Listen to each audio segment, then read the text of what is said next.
Fins al voltant de les 4 de la matinada, els bombers han pogut controlar el virulent incendi declarat a la Catedral d'Europa al voltant de les 7 de la vesprada d'ahir. Les flames han devastat este símbol del gòtic, però afortunadament l'estructura s'ha salvat.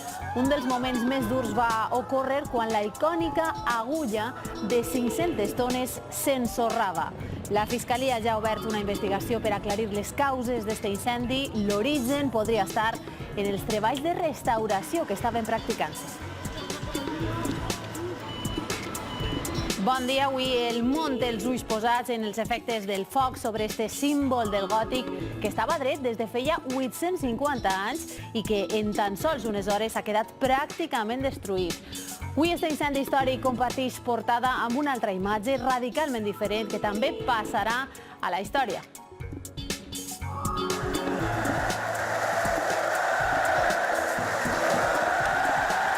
Una fonteta que esclatava, ja ho veuen, amb un València Bàsquet campió de l'Eurocup. L'equip taronja aconseguia anit a casa la seva quarta corona continental després d'una exhibició de superioritat en el joc. Per 89-63 es va imposar a l'Alba Berlín i feia embogir l'afició.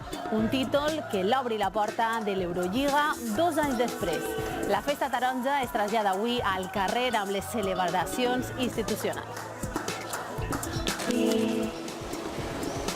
S'alça el secret de sumari del cas Alquería, en el qual està investigat l'expresident de la Diputació de València, Jorge Rodríguez. De moment es desconeix el contingut d'esta causa, però d'això depèn el futur de Jorge Rodríguez en les files del PSPB.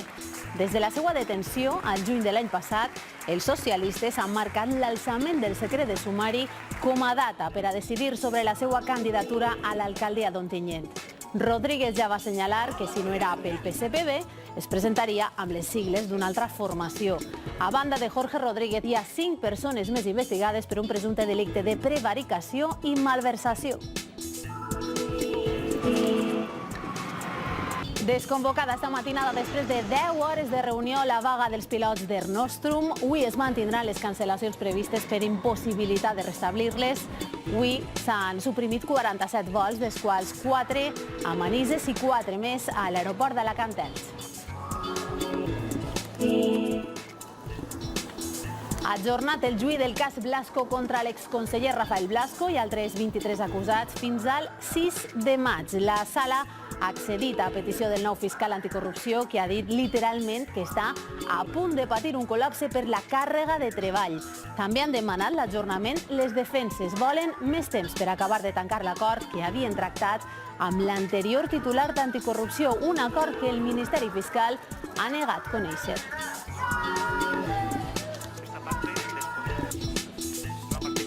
Jamás y nunca ha tenido ni conocimiento ni constancia de qué acuerdos se habían producido y con quién.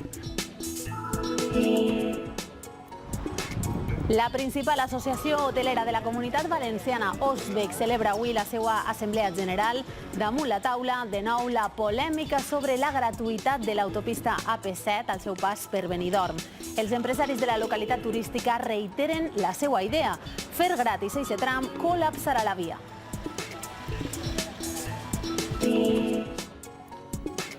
Pel que fa a l'horatge, avui tindrem cel variable i alternarà el sol i els intervals de núvols, amb cel més cobert al final del dia a la costa. Les temperatures estaran entre els 19 i els 23 graus a la costa. El vent girarà a llevant de vesprada i bufarà persistent.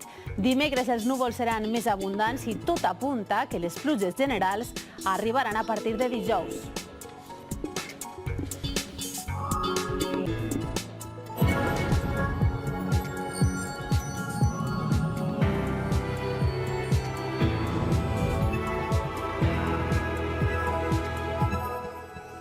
Anem per el trànsit. Les complicacions es registren a hores d'ara a la C-B30, sentit Port, sentit B30, este punt que veuen amb una retenció d'1,5 quilòmetres i també al bypass sentit Barcelona hi ha una retenció ara mateix de fins a 7 quilòmetres per l'avaria d'un camió. És a l'altura de Paterna, concretament.